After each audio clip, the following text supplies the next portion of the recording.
सब में गिनती हमार मत करी है। और सुन, गेंडा जैसन दे फुला के 10-20 को पिल्ला पाल के ये शेर के शिकार ना कर सके, समझ ले। ये आजकल के बच्चे हमें मारने की बात करते हैं। बेटा कॉम्प्लान से हाइट बढ़ती है, जिगरा नहीं। जो सही लगता है वो करता हूँ, जो नहीं लगता वो मर जाऊं तो भी नहीं करता।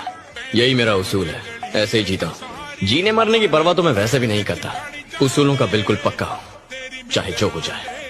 और वो सच जान गए तो मार दूंगा।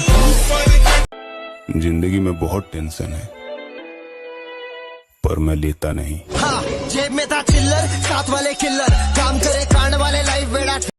उड़ान भले ही छोटी हो, मगर अपने दम पर होनी चाहिए।